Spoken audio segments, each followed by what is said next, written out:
found out my landlady died before I moved in. I think she forgot. I want to start by saying I'm not someone who believes in this kind of thing. Or I wasn't. I'm a structural engineer.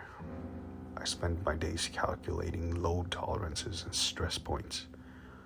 My whole profession is about understanding exactly why things hold together and exactly why they fall apart. There's always a reason. There's always a mechanism. I held on to that for a long time in that house, longer than I should have. This happened over the course of roughly 6 months, from late September through the following March. I've written this out twice already and deleted it both times because I kept second-guessing myself, trying to find a rational explanation one more time before committing the story to words. I can't find it. I've stopped looking. Well, anyways, here's what happened. I'd been transferred to a regional office about 4 hours from where I'd grown up, in a mid-sized coastal town. The kind of place with good bones and a slow metabolism. The kind of town that has a statue of someone no one under 40 can name, and a bakery that's been on the same corner for 70 years.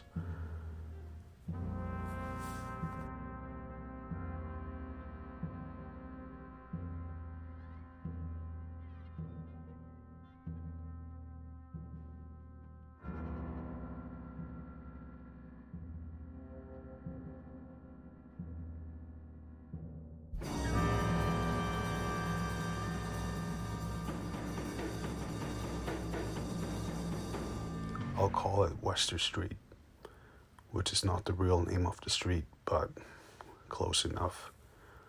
The point is that it was unremarkable, solidly, comfortingly unremarkable. I found a listing on a local board, not even a proper rental site.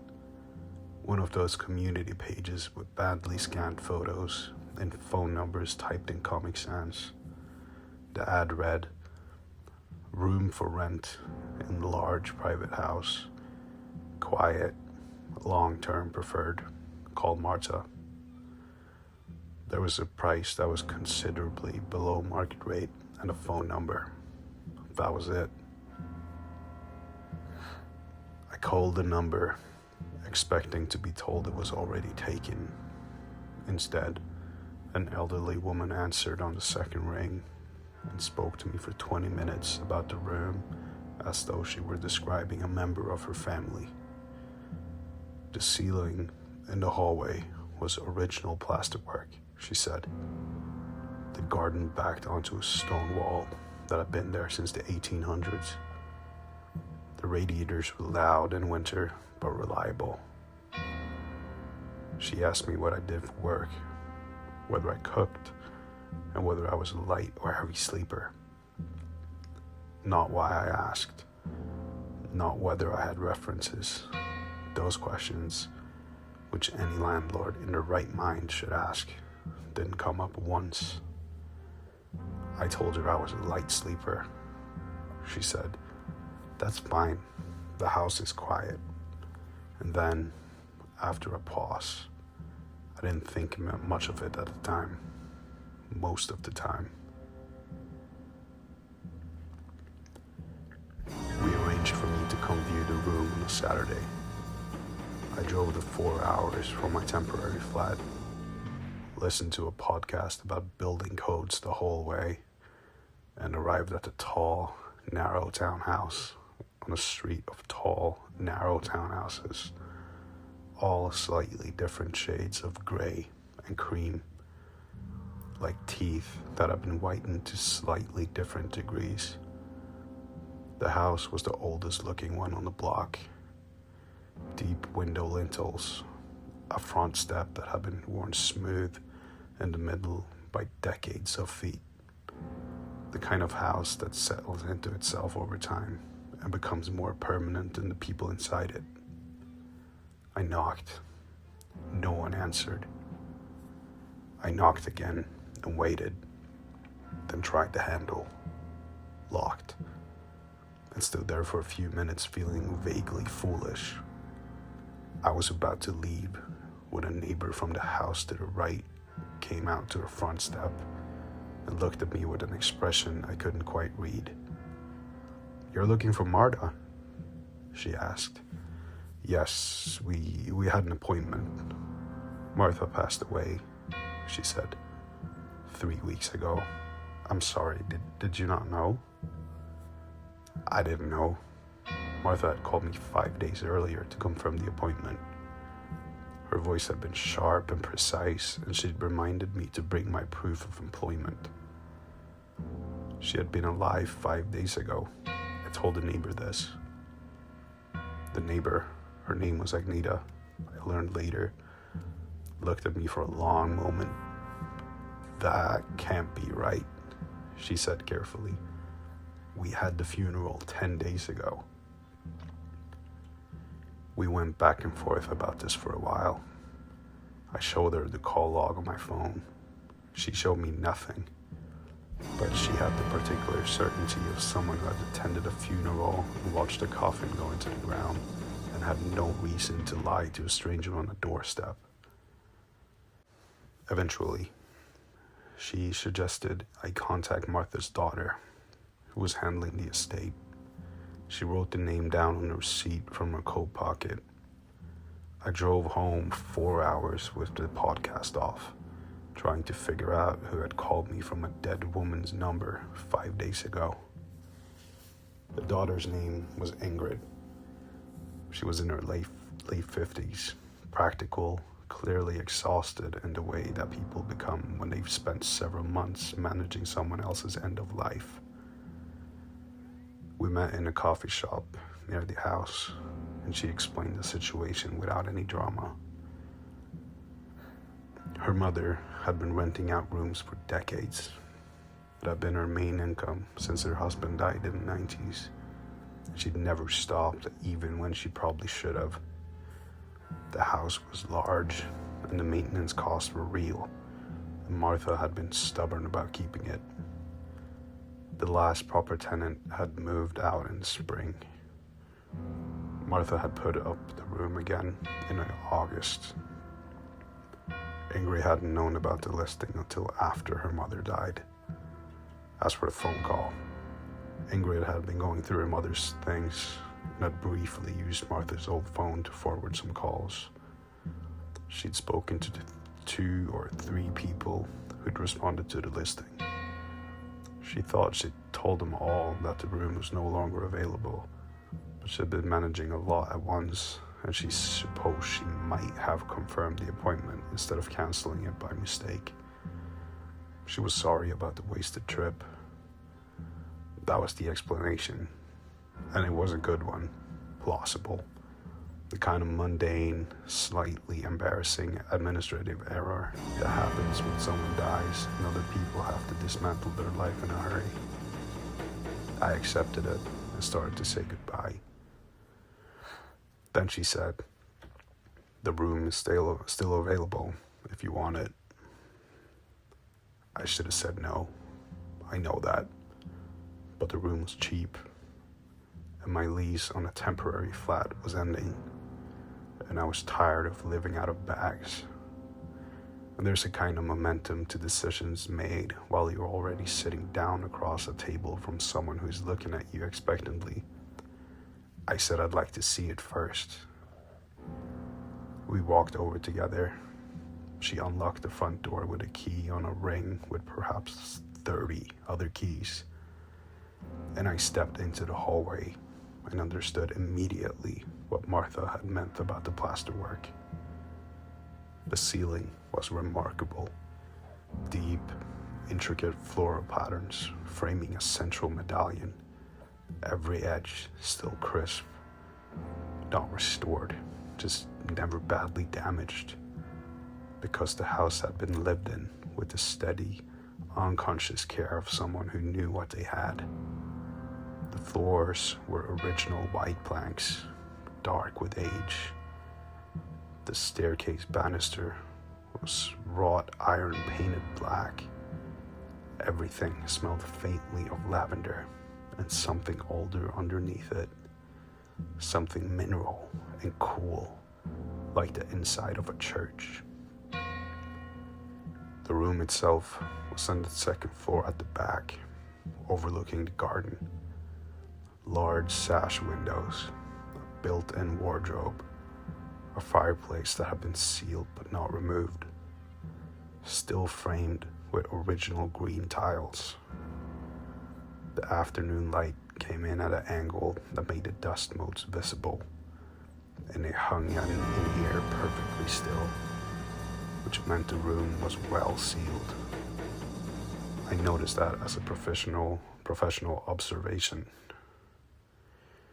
Good seals, stable structure, a quiet room. I said I'd take it. Ingrid handed me a key I later realized must have been cut for the listing. New, slightly bright.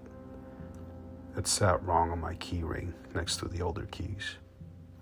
I moved in 2 weeks later. The first month was fine. More than fine. It was the best I'd slept in years. The house was exactly as quiet as Martha had promised. The radiators knocked and clanged through the night, but rhythmically, predictably, the way a clock ticks, and I adapted to the sound within a week. I cooked in the large kitchen downstairs. I walked to the office. I bought a lamp for the reading corner by the fireplace and spent evenings with a book and felt, with a clarity I hadn't felt since my 20s, genuinely content. I had the house to myself. Ingrid had mentioned there might be other tenants at some point, but for now, it was just me, and I was glad of it. A large house to yourself is a particular pleasure that most people only discover by accident. Rooms you don't use, hallways you pass through, the specific quality of silence that only exists in a space that's bigger than it needs to be. The first thing I noticed, and I want to be precise about the word noticed, because at the time, it didn't register as anything except a very minor curiosity, was the photographs. Martha had left a lot behind. The house was still mostly her house, her furniture, her books, the curtains. Ingrid had taken the personal items, the documents, the valuables, but the fabric of daily life was still there. On the mantelpiece in the sitting room downstairs, there were 4 framed photographs. An old wedding photo, a young woman holding a baby who I assumed was Ingrid, 2 landscapes, 1 coastal, 1 snowy hills. In the 3rd week, I noticed that the wedding photos had moved. It was now on the far left of the mantelpiece instead of the second from right. I remember this precisely because I've been drawn to it. The couple looked serious in the way that people in old photographs always look serious. Not because they were unhappy, but because the act of being photographed was still a serious one, and I'd paid attention to where it sat. I assumed Ingrid had come by to collect things without telling me. She had a key, obviously. I sent her a brief message saying that was fine, but I'd appreciate a heads up next time. She replied the same evening. She hadn't been to the house in 2 weeks. She'd been abroad with her husband. I looked at the photo for a long time. Then I put it back where I thought it had been originally. Took a photograph of the mantelpiece on my phone and went to bed. Here's the thing about slow hauntings, and I'm using that word now with the full weight of what it implies, because I've run out of better ones, is that they work by making you doubt your own competence, your memory, your attention. You're a rational person, so you reach for rational explanations. And the rational explanations are always almost good enough. Almost, but not quite.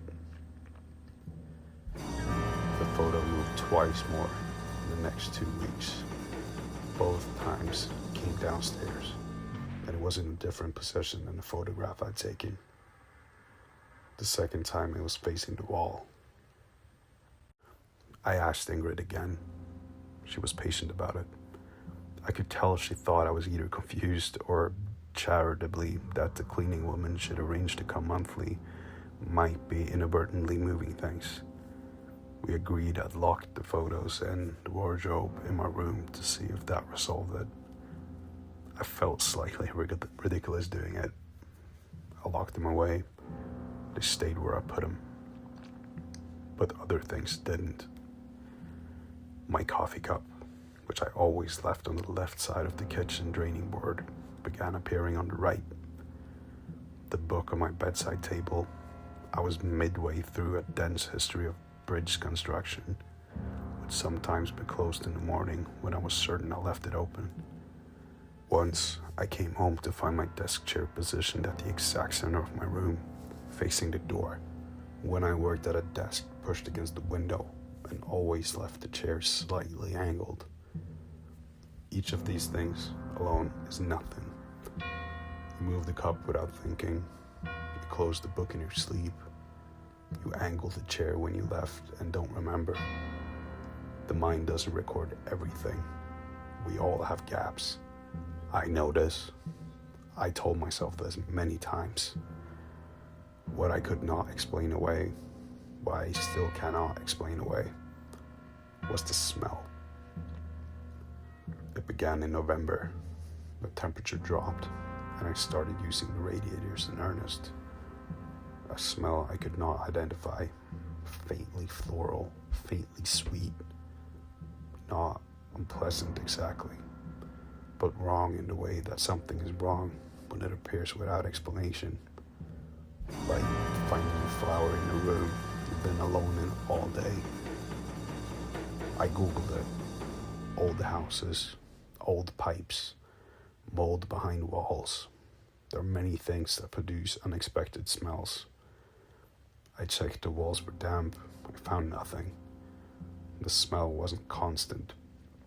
It came and went with no pattern I could identify, except that it was always stronger at night and always seemed to originate from the hallway outside my room.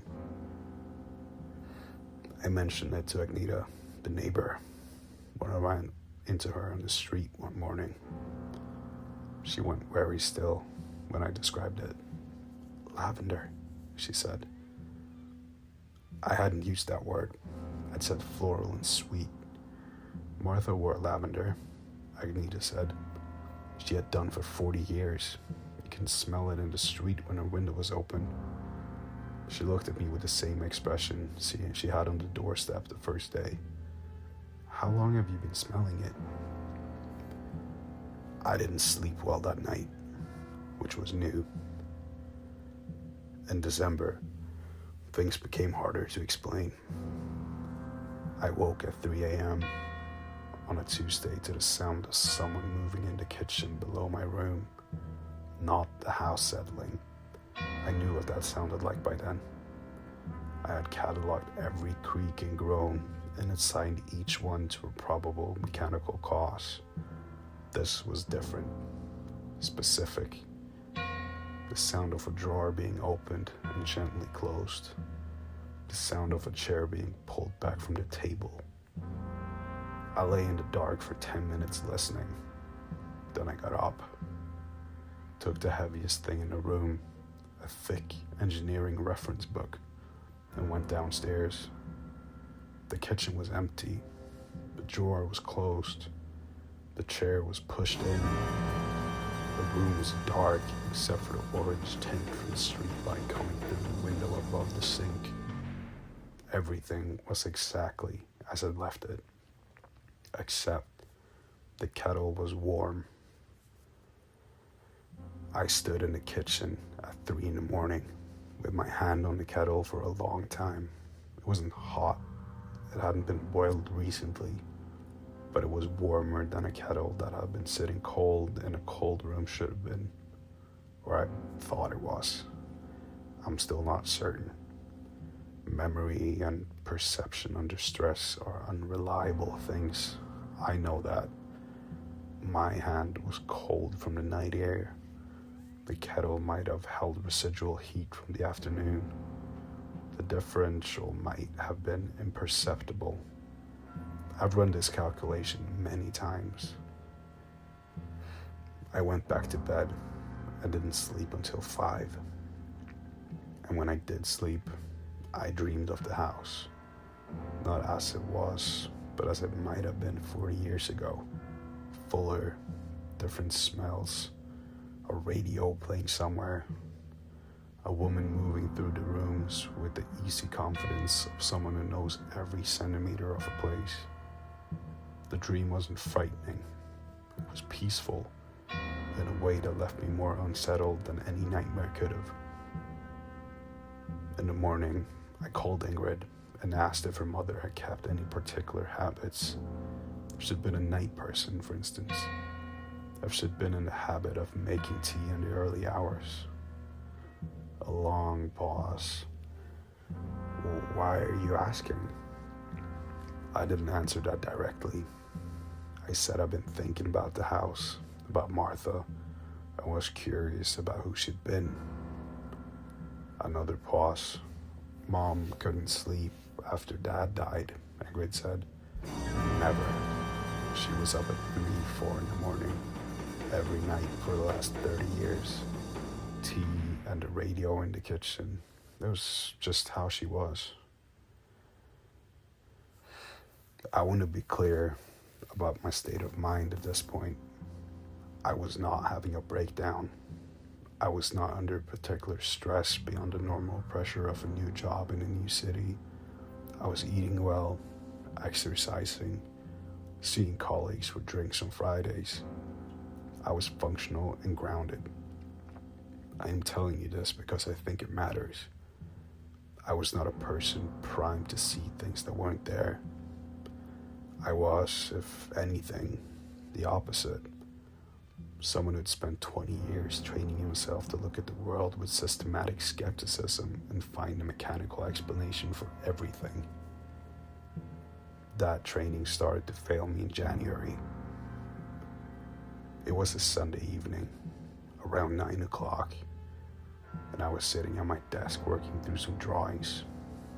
The house was quiet. The radiator ticked. The street outside was empty in the way that Sunday evenings make everything empty. That specific, anticipatory silence before a week begins. I became aware, slowly, of a presence in the room with me. I don't know how else to describe it. There was no sound. Nothing moved. The temperature didn't drop. Another cliche I've been half watching, but without admitting it to myself. There was simply a change in the quality of the air in the room, a sense of density, of the space being differently occupied than it had been 5 minutes before. The same feeling you get when someone walks into a room behind you before you've heard them. I turned around slowly. There was nothing there. The room was empty. The door was closed. The wardrobe, the fireplace, the reading corner, everything exactly as it should be. I sat very still and let my heart rate come down and told myself to stop it. Then I saw the rocking chair in the corner move.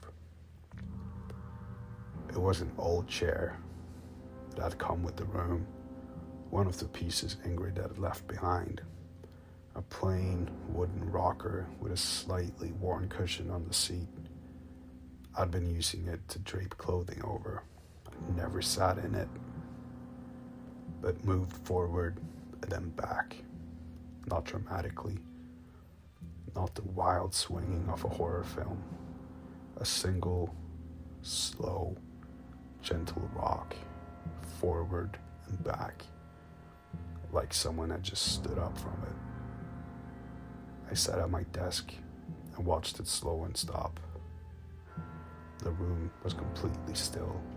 No window open, no draught that I could identify. The chair had moved in the specific way that chairs move when they've been occupied. I went to a hotel that night. I told myself it was the draughts. I knew it wasn't the draughts. I went back the next morning in daylight, which helped. I sat in a rocking chair myself and felt how it moved, and told myself that old houses have vibrations, that traffic and pipes and settling foundation can transmit movement in ways that are difficult to trace. I almost believed it. I started keeping a log, an engineer's log, date, time, observation, possible explanations. I told myself it was to debunk things, to find a pattern that would reveal the mechanism. I think I knew by then it was actually to document something I didn't have another word for yet. February entries. February 2nd. Smell in the hallway again. Stronger than before. Duration approximately 20 minutes. Beginning around 2:30 a.m. Possible explanation, plumbing. February 7th. Found the kettle warm again. 4 a.m. Did not use it the previous evening. Ingrid confirmed no one had been in the house. February 11th. Book moved again.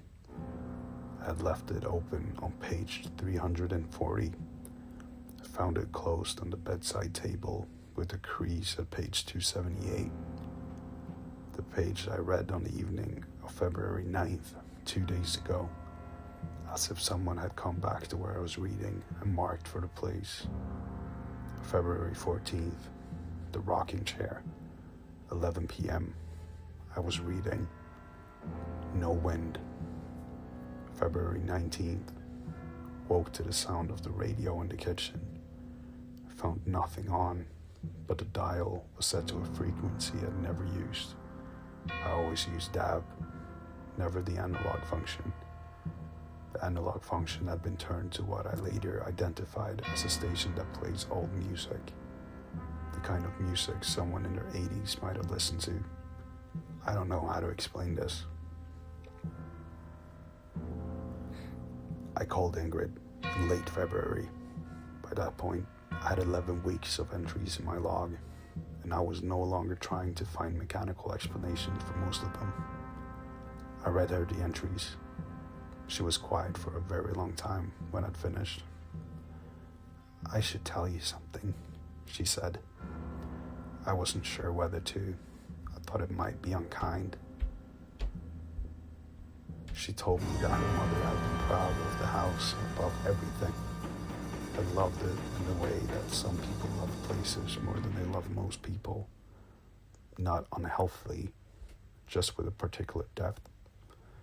The way you love something you built or your life inside. When Ingrid had suggested, in the last year of Marta's life, that she might think about selling and moving somewhere smaller and easier to manage, Martha had been quietly furious, she had said, and Ingrid repeated this carefully, as if checking the words were the right ones, that she would not leave the house, that she intended to die in the house, and this was not a morbid statement, but simply the truth of where she belonged. She had, in fact, died in the house, in the kitchen, in the early hours of the morning. The coroner had estimated between 3 and 4 in the morning. Probably a cardiac event. Quick. Ingrid said she was making tea when it happened. The kettle was still warm when the ambulance came. I sat on the top of my bed and looked at the closed door of my room and said nothing for a while. "Do you want to move out?" Ingrid asked. "I don't know," I said, which was the honest answer. She wasn't a frightening person, Ingrid said quietly. She was just very present. She always had been. In every room she was in, you knew she was there. So I stayed. I've been trying to understand why since I left in March. Part of it was practical. Finding a new flat midwinter is unpleasant and expensive. Part of it was the stubbornness of someone who has spent a career insisting that there is always an explanation. Could not quite bring himself to flee from an old house because of a warm kettle and a rocking chair. But part of it, and this is the part that sits with me most uncomfortably, was something else. Something I don't have a clean word for. The house wasn't frightening. That's what I kept coming back to. Every instinct I had, every piece of horror fiction I'd ever half absorbed, told me I should be afraid. And I was unsettled. I was disturbed. I wasn't sleeping enough. But I wasn't afraid. Not in the way you're afraid of something dangerous. It felt more like being a guest in someone's home. Someone who wasn't angry that you were there, but not entirely accepted your presence either. Who moved through their own space, as they always had, and paid attention to you only intermittently. The way you might pay attention to a new piece of furniture, aware of it, occasionally curious about it, mostly just continuing with the established pattern of a life. That sounds absurd. I know it sounds absurd. I was a structural engineer sharing a house with the ghost of a dead woman who made tea at 3 a.m. I kept telling myself it was absurd, but there it was. The last week of February, I started leaving the kitchen door open at night. I don't know why. It seemed in some way I couldn't articulate like the polite thing to do. The last thing that happened, the thing that made me leave, occurred on a Wednesday night in the first week of March. I had gone to bed at 11. The house was quiet except for the radiator. I'd been reading the bridge book, which I decided to restart from the beginning for reasons I can't fully explain. It was a ritual, maybe a way of claiming the room as mine. I turned off the light around midnight and went to sleep quickly, which had become normal again by that point. Whatever disturbed my sleep in November and December had settled into something I'd adapted to, the way you adapt to noise and draughts and the particular rhythms of a building. I woke at some point, I don't know when. I didn't check my phone, to the sound of the chair moving, the rocking chair in the corner. I lay completely still in the dark and listened to it, forward and back, forward and back, not fast, not agitated, the sound of someone sitting in a chair and rocking gently, the way you might rock if it come to sit in a room where someone else was sleeping and didn't want to wake them. I did not move. I did not turn on the light. I lay in the dark and listened to that sound, and I was not afraid. Or I was afraid, I think. But underneath the fear, there was something else, something harder to name, something that felt almost like recognition, the specific quality of not being alone. The rocking slowed, then it stopped, and then, and this is the part I've written and deleted 6 times now, the part that makes me question everything I thought I knew about my own grip on reality. I heard from the corner of the room the sound of an exhaled breath, long and slow and almost inaudible, the sound of someone settling, the sound of someone at rest. I lay in the dark until morning. I did not sleep. I did not turn on the light. I'm not entirely sure, even now, whether I was afraid or whether I was simply unable to move. The way you cannot move at the end of something you didn't know was ending. In the morning, I packed. I contacted Ingrid and told her I was leaving.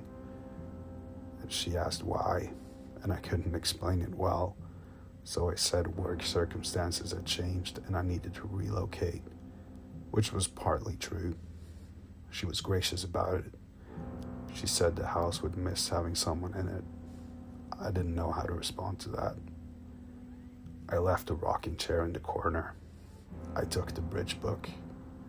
Before I walked out, I stood in the kitchen for a moment and looked at the kettle and felt a particular weight of wanting to say something to a room that you know cannot hear you, or possibly can.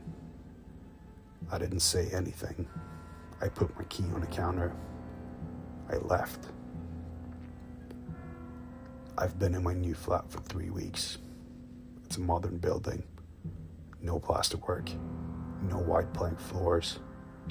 No garden backing onto a 19th century stone wall. It smells of fresh paint and the faint chemical neutrality of new construction.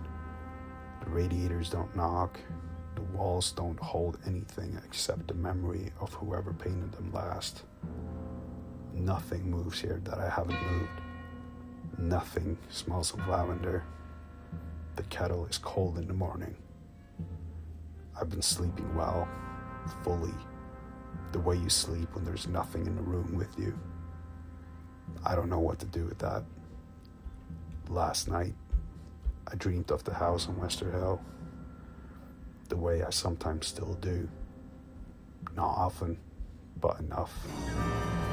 In the dream, the rooms were full of afternoon light, the dust motes still hanging in the sealed air. The rocking chair was empty. The kettle was cold. The photographs were on the mantelpiece in an order I didn't recognize, as if they'd been rearranged by someone who knew what they meant, and I put them back right at last.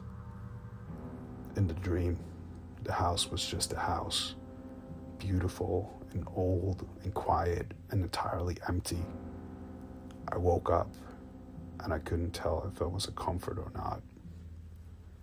I still can't.